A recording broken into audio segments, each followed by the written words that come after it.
the troubling times. A time of need.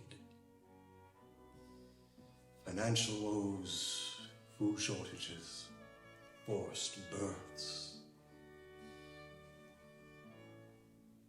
But hark, I hear a solution for all three in that last problem.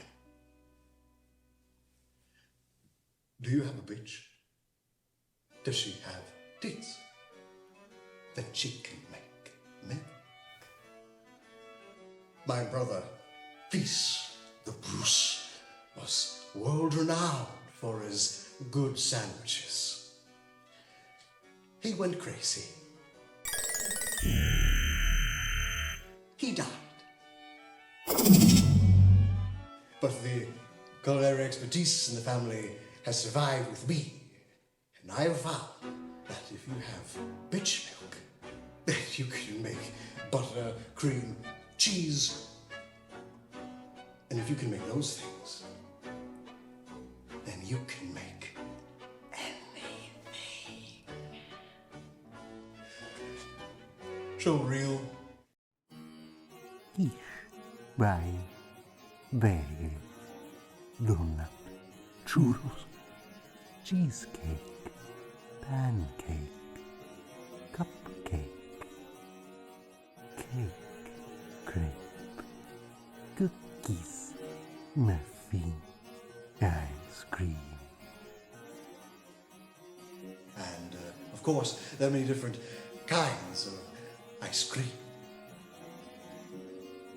Ice cream sandwiches, ice cream sandwiches, ice cream bars, ice cream cones, ice cream cake, ice cream tacos, banana split, works.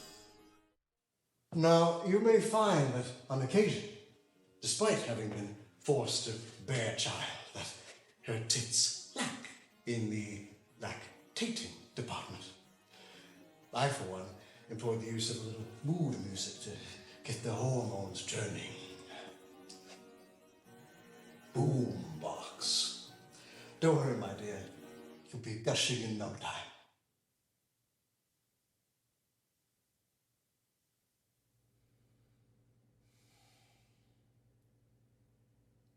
I want to kill you.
Now, as if an endless supply of dairy weren't already enough, with every birth, of course, comes an available placenta. Placenta loaf, placenta shepherd's pie, country fried placenta, placenta kebab, placenta kebab, placenta Wellington, placenta sushi, placenta tartar, placenta grinder. Works. What about the babies? Sorry? The babies. What do you do with the babies? Ah, yes. The babes. We don't talk about these things. Okay. Now, placentas, of course, can have other uses. For instance, if you happen to be celebrating All Hallows Eve, then you'll find that a placenta will serve as a convenient Halloween mask. Oh,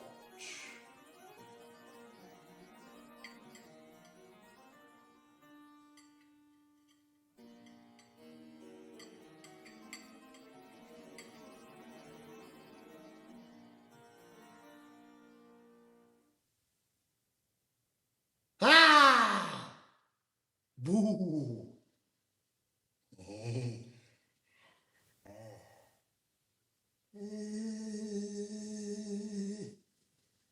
Ah! Ah! Ah!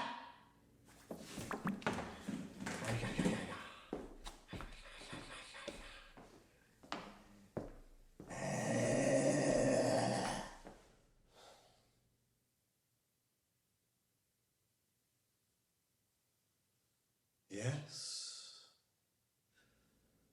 I'm tired of you milking me. I'm not. And I'm sick of you wearing my placentas as Halloween masks. I thought you liked it when I do that.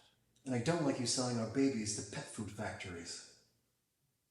Think of the hungry kittens. Think of the skinny puppies. Think of the starving pythons. I hate you. Now that's quite enough disobedience. I'm leaving you for good. Now that's quite enough disobedience. Milkor, come back here. Milkor, come back here.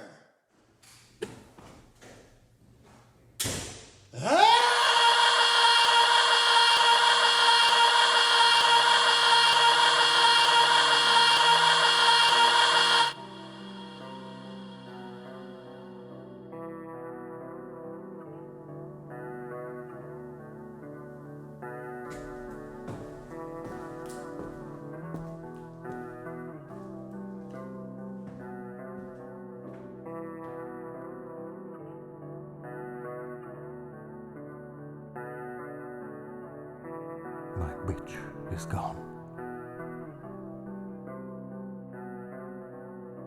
My witch is gone.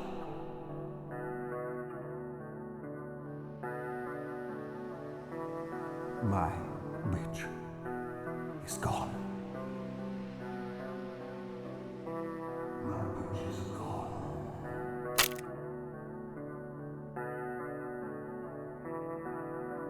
You don't need that girl or her stupid milk. All you need is me. Man, I don't know. Life's a bitch. I must consult the hermit.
So, what's the problem?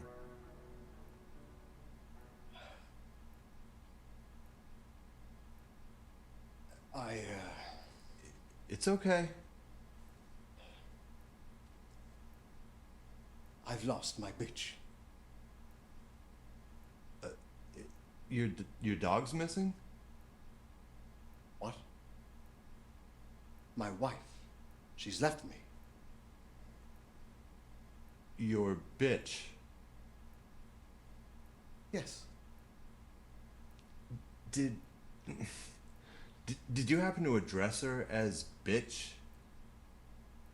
All the time. Well, I mean, one mixes it up, man. I mean, whore, wench, good bitch wife, I'd say sometimes. Okay, did you address her that way when you first met? No. Then why did you start doing that? Well, one gets comfortable, complacent, possessive, and projects their own faults into the other, resulting in misdirected resentment and desperate displays of dominance. I mean, but Hermit, bitches surely know this about their men and willingly accept it. Hermit. Stop. Try using the word woman. What?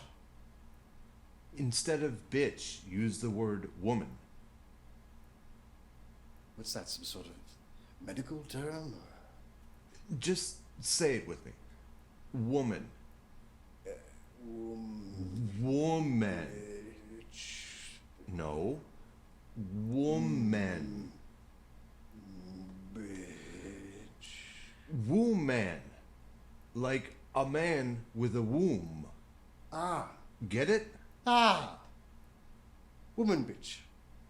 Drop the bitch. I don't follow, Hermit. Was there an argument or something that you did that she specifically didn't like? Well, I filmed teat milk getting pumped for an infomercial to sell pastries using said milk. And, That'll do it. don't you think she's overacting a little bit, though? Well, did she say she wanted a divorce? Well, we're not legally married. It was more of a small personal ritual, really. She did say, though, that she was leaving me for good, whatever that means. Okay, so it's definitely over. Well, for it to be over, she has to undo the marriage ritual with me. You take a bat, dip it in blood, hold it up to the moon, and go, oh. And then you rip the bat apart, and whoever has the wing with the body still attached keeps the kids. You never heard of this, Hermit? Shut up. It's over. She's not going to do any more rituals with you. She's gone. Gone forever? Most likely, yes. Yeah. What do I do, Hermit? Well, I feel empty. Pointless. I know. But maybe this is a good opportunity for you to reset. Reset. Yes. To perhaps redefine love and find it through a different source. I think I know what you mean, Hermit. Really? Yes, I should redefine love by using the flesh of random bitches, women, to satisfy my chemical desires. And so long as I do this, I'll be able to compensate for the emptiness inside. That's not what I said. Right! I like the cut of your jib, Hermit. I'm gonna put this plan of yours to action straight away! Gonna suck some random teats, gonna eat some random Sit down.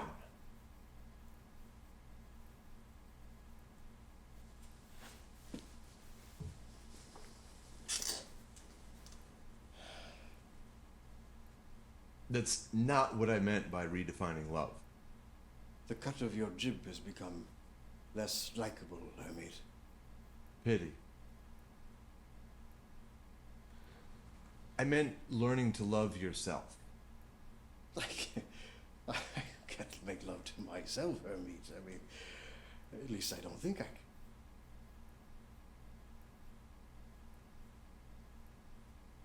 Stop. I don't want to stop.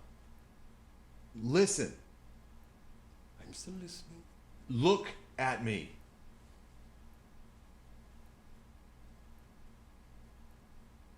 I meant learning to love yourself for your own worth, without it having to be legitimized by the direct company of a woman. I mean, you're still able to appreciate the beauty of a woman from a distance, you know. From a distance? Yes. You mean through keyholes and windows and such? No. Now we're getting somewhere again, Hermes. I meant more so emotional distance. You know, most of the random women you'll meet, you'll never see again for the rest of their lives. Isn't knowing that you let a woman feel a little more free and safe in the world better than trying to get another peek? I mean, you don't know what the poor woman's already been through in life. Do you really want to be just another bad thing on that list? Of course not, Hermes. That's why you just get better at being sneaky. All right, so what if I get caught?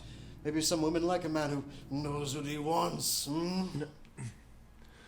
Even if they don't know that they're being watched, do you really want to end up being some guy in his 50s, wanking off in his car next to jogging paths, and outdoor yoga sessions, or watching women bend over in the park to pick up dog shit? Outdoor yoga sessions.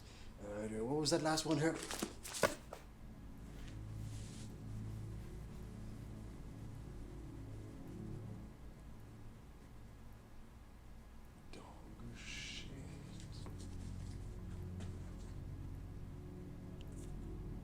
Listen very carefully.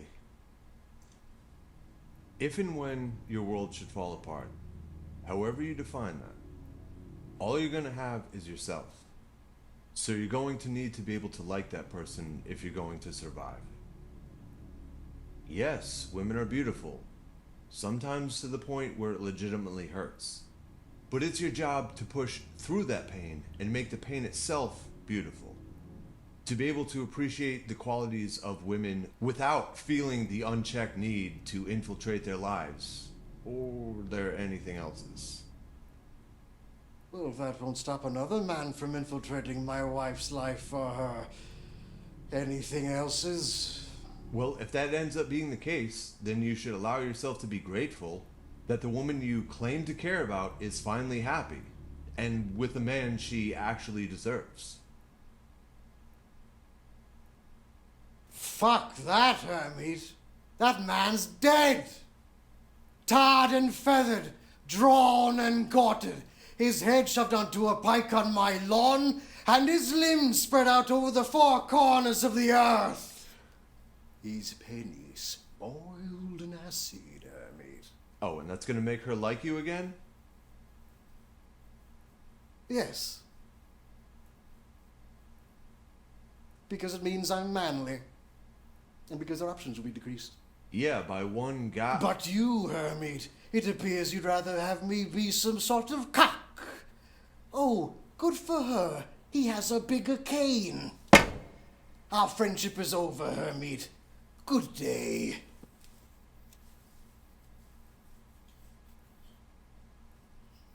I find it amusing that somebody so strong and manly would need to compare himself to other men in order to feel valid.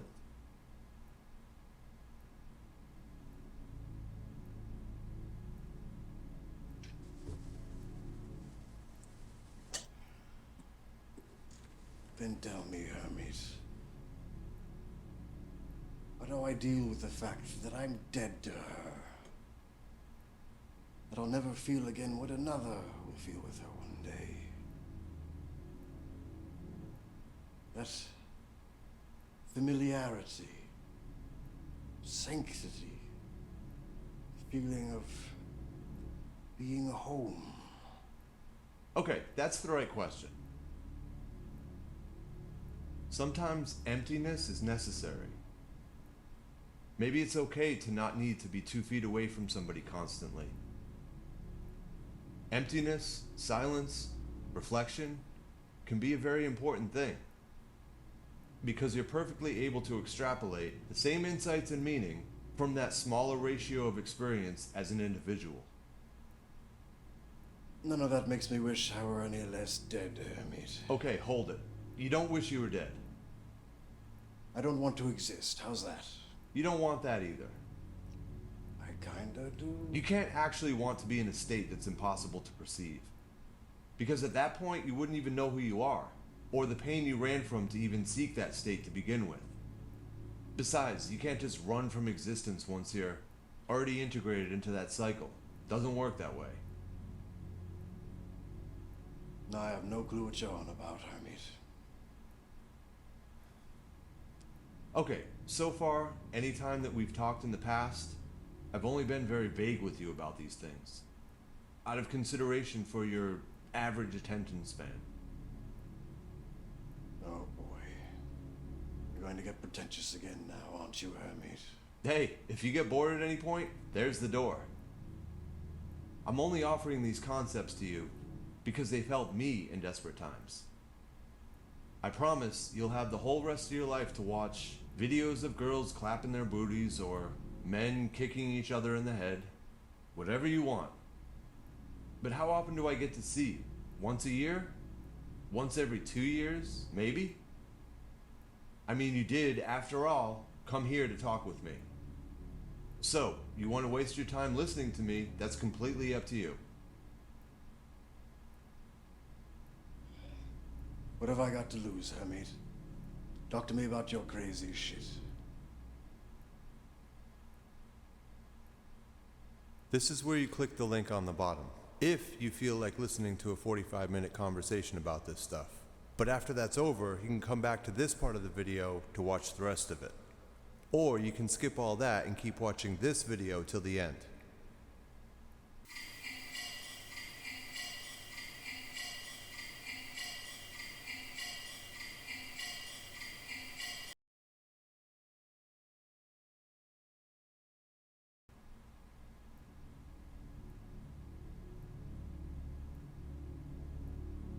Well, Hermit, it's clear that you've had certain experiences that allow this to all make sense to you. It certainly filled in the gaps more logically than anything else I'm aware of. Yes, but because I haven't had the same experiences as you, I obviously need a source to verify something this grand. You said earlier that this information was passed down to you. From where?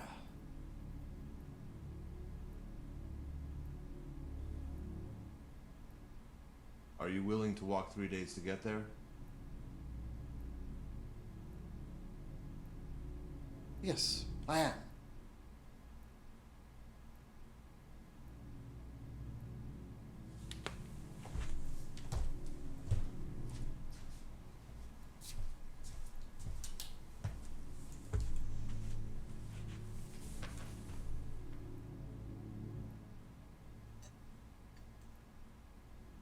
What's this? That's your ticket. Do not lose that. Ticket to where? Follow the north path. On the third day, about midday, you should come to a gap in the trees, where you can see twin mountains. Head for the gap in between them and climb up the ledge. From there you'll see where the cave entrance is, and that's where you'll find him. Who?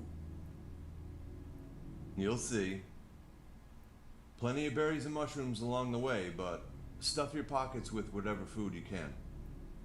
It's a lot of walking. Thank you, Hermit. Journey well.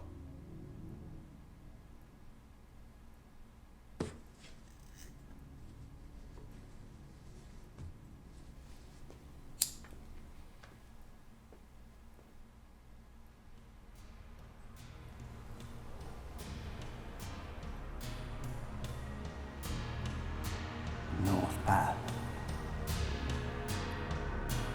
Well, alright then. The North Path it is.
Who the hell are you?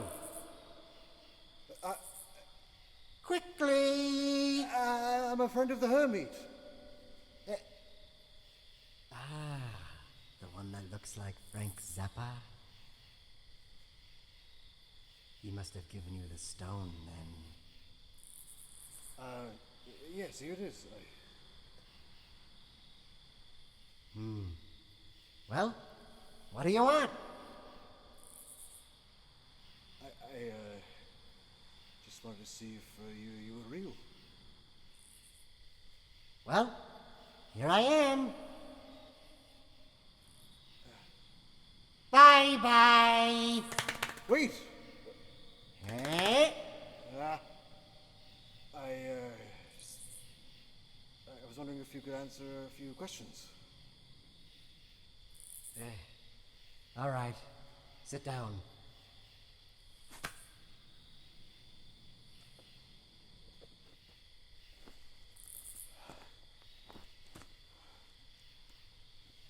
Now, please put down the stone.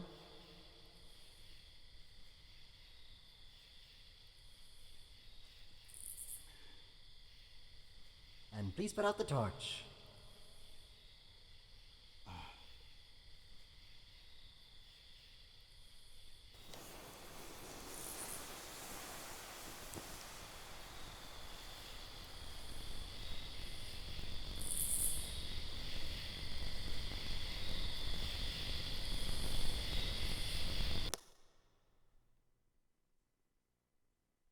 So, ask me shit. The hermit told me many things. Yes? Metaphysical, pseudo-scientific things. Mm-hmm.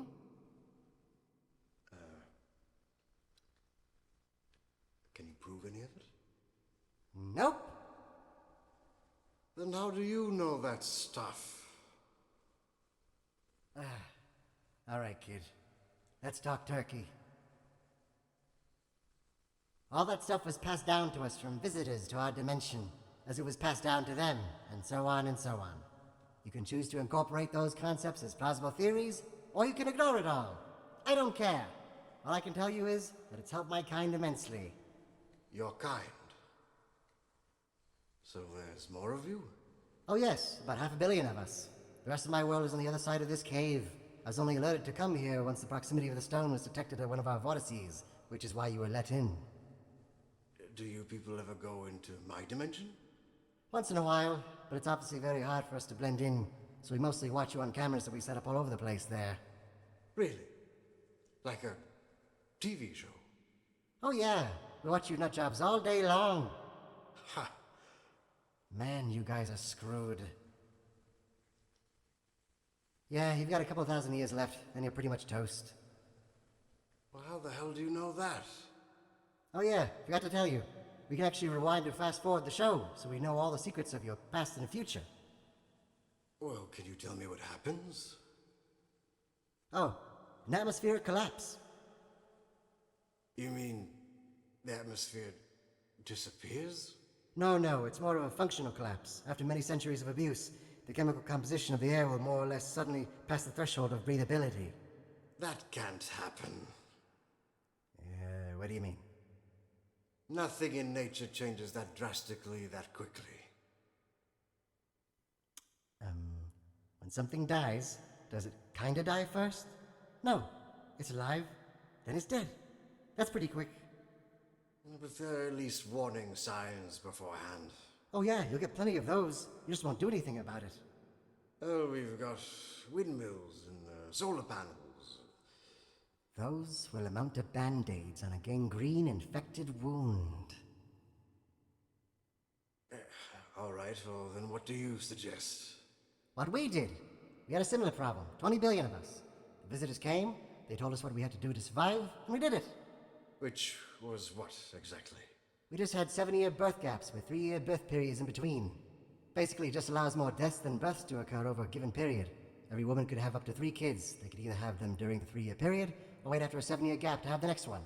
After a number of generations of that, now everyone's got everything they need. No wars over territory or resources, no jobless or homeless, diseases are completely manageable, forests and pastures aren't destroyed for endless housing lots and farms, and all other forms of life can live peacefully without threat of extermination. But you people, in your dimension, are fucking stupid! But there's no way for any government to even enforce something like that. Right, and it shouldn't, because people should have the volition and intelligence to organize it among themselves, out of a communal sense of responsibility. But no, they think the very idea of overpopulation devalues life, when it's obviously about increasing the quality of life for all beings, because all life deserves that. Instead, what you do is stand around outside with signs, expecting people who couldn't give a shit to do something about it for you, when they have no incentive to do so, because more people means more consumers. If you want the people who control all the money in your dimension to not take advantage of you like rabbits, stop breeding like them. But you won't. That's why in 2,000 years you'll all be dead. So you're saying we won't even have the technology to find other planets to live on? Oh, you will, but only small expeditions. You absolutely won't have the ability to transport billions of people anywhere. And even if you could, no one on another planet is gonna say, "Oh, you're here because you destroyed your planet? Well, sure, come on down to ours. Mi planeta, su planeta." They're gonna bitch slap you right out of the solar system. I believe it's a woman slap.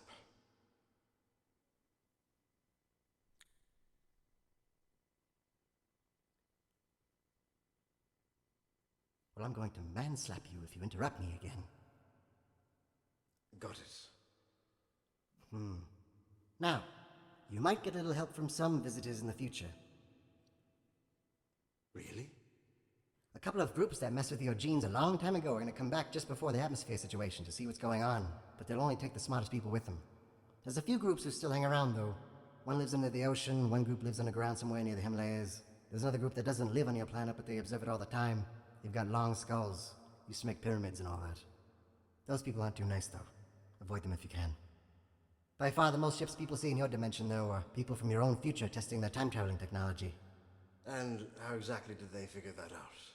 Well, an object can only be in a given place and time because it exists at a particular vibrational frequency. So if you can temporarily alter that object's vibrational rate, then you can technically shift that object to a different time or dimension. So, did I change my frequency by walking in here? No, that's what the dimensional gate is for. But if there's no technologically created gateway, then it's you that you have to briefly alter. Well, how do you know you're altering yourself to the right time or dimension? Oh, those are the kinks that every civilization's got to work out. And there are plenty of accidents. Oh yeah, you got people and objects popping out of nowhere sometimes, from who knows where, or when. Usually they just get stuck there. Well then, always use robots until you're 100% certain the people will come back. Well, what else is going to happen in the next 2,000 years? Well, you'll make these hybrid human-pig people that you use for war, you make these cyborg people that you use mostly for space navigation, the Borg people and the pig people join forces against you because of how terribly they're treated, you wipe them out and go, oops, won't do that again. You make cities out in the oceans, you make these giant artificial sun things that you set up around the Earth's orbit once you realize the sun's energy is waning. There's a big accident where one of those artificial suns crashes into Earth, which is gonna suck. AI runs amok for a little while, that's gonna be really bad too. Well, at least you didn't mention any Third World Wars or anything. Really? You failed to mention that little future event? I thought you meant future stuff, not near future stuff. How near? Well, way before you start space expeditions and all that, that's for sure.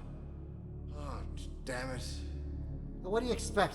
You got people fighting each other right now, and it's getting fueled by a bunch of other people so they can feel good about themselves. And since all sides are in the unique position of thinking that they're the good ones, then they'll always have an excuse to keep bettering each other, instead of compromising. Well, what if compromise doesn't work? Then you do it until it does work, at least to the point of preventing murder, until such a time when you can negotiate further under more favorable circumstances. It's all about patience. Instead, you got entire populations watching the game on TV, waving the banner of their favorite team, because hubris is more emotionally rewarding than patience. These people, these onlookers, clearly have no idea what death is. Then again, how could they, when their jails still like to teach that murdering is wrong by murdering the murderers? Ah, vengeance. The most beautiful lesson to pass on to all the youth of the world. Well, maybe some people have forfeited their right to live by acting the way they have. The fact that there may be those undeserving of life does not mean that anyone else has the right to take it, unless out of self-defense from imminent danger. Well, So, what your world's military should be able to do, for instance, is just talk with each other beforehand. Hey, our leader wants to dispatch us for a cause that doesn't justify our death, so yours. Hey, our leader wants us to do the same thing. Well, we promise not to go out and kill you if you promise not to. Sure, sounds good to us. We just want to go back to our families. Hey, so do we. Good, then it's settled. Hey, and while we're at it, how about we throw our leaders into a fighting ring, along with all the other leaders who are paying for the death to continue, and watch them duke it out themselves, while all the human lives they were willing to sacrifice, or paid to have sacrificed, cheer on while watching from the rafters. I'd watch that. Oh, so do we. I'm sure you could pull some strings back in your dimension, huh? Yeah, I'll get on that. In the meantime, though, any other near future events to worry about before any world wars? Mostly the increase in the number and intensity of natural disasters. There's one particular natural disaster that's going to impact your northeastern hemisphere in a handful of years, which is just going to be horrifically surreal. It's gonna... All right, just...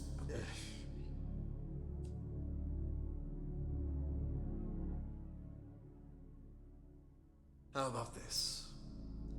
Does anything good happen after all the bad stuff? Well, You do end up reversing the genetic manipulations that made you short-lived and angry, so after that you'll be able to live up to 400 years. You also create a very cheap and nutritious food that's available to everyone, so fewer people starve. You slowly learn to take the common themes of kindness from all religions and finally start to throw away all the deities and dogmas. You'll be able to see into and share each other's dreams. A lot of cool stuff. And just as we finally get to that point, we all die. Well, aside from the ones that are taken away, but yeah, pretty much. And it'll only be after the amount of time it takes for the planet itself to die, until you can reincarnate on the nearest living planet with the closest matching genetics, where you'll all have to start as cavemen all over again. Just maybe, though, you'll be slightly wiser cavemen next time. Sucks, but you guys did it to yourselves. Well, then what's the point of any of it? To learn how to love, for as long as you allow yourselves to learn it. I tried that. It ended miserably. Love never ends, so if something ends, then it's not love. I can see your thoughts, you know. I can see her. Do you still claim to love her? Yes. Then love isn't gone. What are you talking about? Well, I know what you're talking about. You're talking about staring into her eyes and swimming in her pheromones.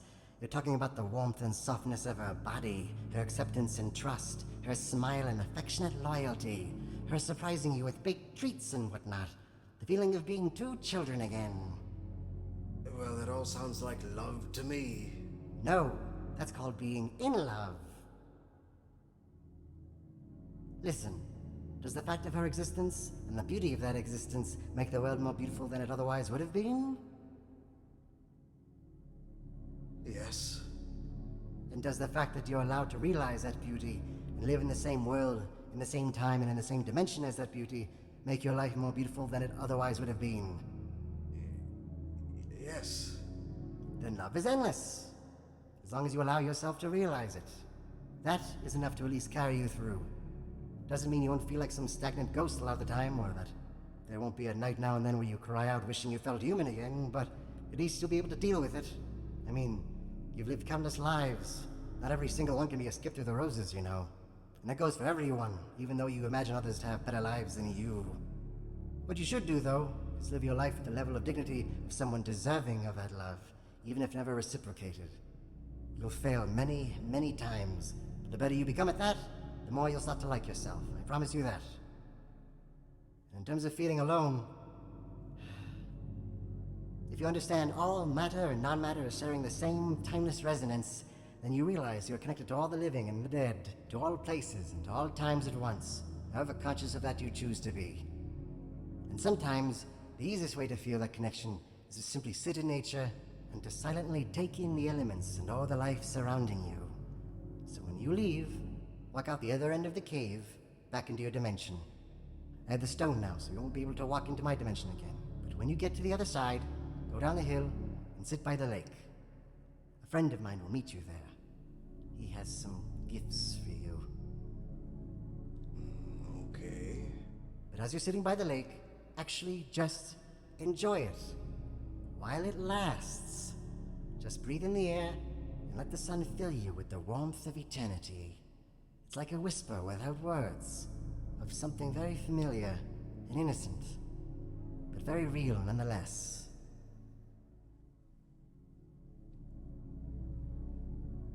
Now really, get out of my cave.